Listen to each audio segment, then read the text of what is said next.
Hi guys, welcome back to my channel. So today's video is going to be hopefully a brief one on my latest Birkin edition. As you guys would know, the last video that I released was filmed on the 27th of December 2022. I think I received that bag and filmed it in the same day. So it's about 6.5 months since I've unboxed, it didn't come in a box. I've unboxed that Birkin. Just for the people who didn't watch my previous video, this is my latest Birkin. It is a blue paradise color and it is a Birkin size 30 and it's a great everyday size. It has gold hardware and it is made in Epson leather in the retourné style. And it is, I believe the stamp is R. Yeah, it's an R stamp, which means it was made in 2014. And this was bought from Finklepuff, pre-loved. Finklepuff is a Hermes reseller that is based in Singapore, which is actually the same city that I live in. So in the 6.5 months that I have had this blue Birkin, I have used it so much. I have used it to the point where I think this is the most used bag in my collection this year. Mostly because the size 30 is perfect for an everyday size. And because I drive to most places, I don't exactly need to shoulder carry my bag or crossbody my bag. It is a tote style bag, so you can just open, well, this is how I store it when it's stuffed. And you can see that it's extremely capacious, ludicrously capacious. And I actually find it a very useful bag. I did score a really good deal, but she said that after I paid for the bag, I think I did for this price and the condition of the bag. The hardware barely has any scratches on it. It's almost brand new. I mean, it has been 6.5 months of me using this heavy duty. Actually gotten caught in some downpours here. It is still in such a magnificent condition. I would highly recommend this bag. And the other thing that I want to say is the color. Because on Finklepuff's photographs and the additional photographs that she did supply me with, I do think that the color is a little bit different. It does seem more powdery blue in the photographs that she sent or in her original post. And it did make me feel somewhat disappointed in the beginning as to the shade of blue that this is. So as you can see, it looks kind of like a cerulean blue.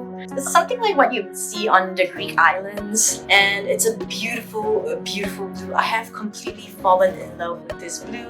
I think it's magnificent, and actually I think that it complements my coloring very well. It's simultaneously a pop of color, and at the same time, I do think that it is a neutral. It's a neutral pop of color, if there's ever such a thing. It goes to practically everything that I'm wearing. I think it's a wonderful color.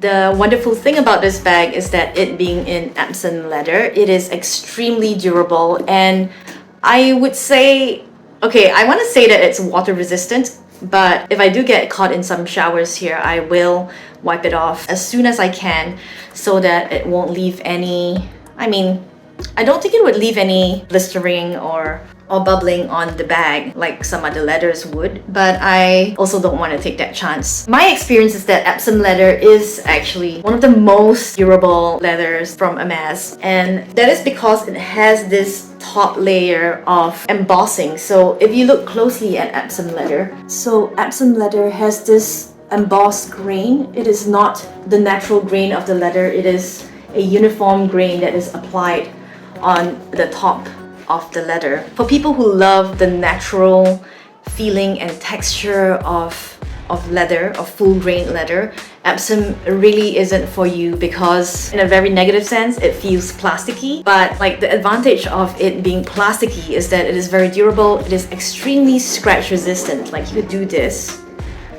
and it doesn't hurt the bag at all.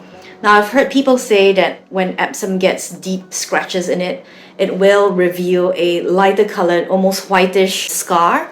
But I haven't actually, touched wood, I haven't actually scratched any of my Epson bags. So this Birkin 25 over here is also in Epson leather. So I don't have that fear of bending it and using it, and just more or less I think I am pretty carefree with this bag and it doesn't lose its shape. It maintains its structure so perfectly, and it is supposed to be lightweight, but in my experience, but it's still not as lightweight as I would imagine it to be. So also I have brought my other Birkins for comparison here. This Birkin is a size 30 and this one here is also a size 30. And I will put up the weight on screen, how much they weigh, because I think you will find that the weight of these Birkins aren't very dissimilar at all. And you can tell that they are the same size. So previously I've had this Birkin, I believe it was made in 2021, if I'm not wrong. And this is a Togo leather Birkin. You can compare the graining with Epson leather graining here, and you can see that the Togo leather has that natural texture of calf skin. So this is made of a very fine calf skin leather. I believe it is the female calf and not the male calf, which is what Clemence is made of. I believe the gardeners have started on their machines, so I do apologize if you can actually hear my gardeners. Lastly, this is my size 25 Birkin, and it is also made in an Epson leather, and it is in a different style. I hope you can see from here the Epson leather. It is pretty standard and uniform. This bag is a 2022 bag, whereas this bag is a 2014 bag. And both Epson leather grains have the same regularity and the same consistency. On the topic of color, I do think that on top of getting photographs of the bag from Stephanie herself and going onto the internet to research the color on other bags, please take note that each leather type does absorb colors differently. For example, the same color, which is the two gold Birkins that you see, they present differently because of the leather. This Togo leather bag does come out as a darker and more matte looking color, and the Epsom is actually more golden, and I would say the yellow tones come out more on the Epsom than the Togo leather. I do want to say that if you are thinking of purchasing from Finklepuff, do be careful and ask for more photographs if possible, if you don't feel at ease with the hardware or the condition of the leather, because that kind of like varies quite a bit. If possible, try looking for actual live, try going to a secondhand store. I don't know if it's too much to ask, but if you can find a bag that is made in the same year, that is even better, because I do know there is a slight variation in colors across leathers because they are natural materials. But yeah, I would say that try to get a more accurate idea of the color before you commit to it. I did search for Blue Paradise or Blue Parity all over the internet and YouTube channels, and I just fell in love with the color. I know it's somewhat of a chameleon of a color. It does look different in different lighting, and I don't know, I think it is really, really lovely. I must say that because the interior of this blue bag is chef, I don't know if it's evident, but it's more evident to the naked eye that the chef leather is kind of like a more faded than the Epson leather, and I guess here it's more obvious, and that is kind of like something that doesn't really bother me. You can also see that from the wear and tear of this 2014 bag, there is the imprint of the metal plate from the front, right? Over here with the rivets, the 4 rivets over here. And that is just, I think, part of the natural aging of the bag. The Epson leather on this bag does seem pretty thick and durable. I actually wasn't expecting it to feel so thick. Don't get me wrong, my favorite leather is still Togo leather.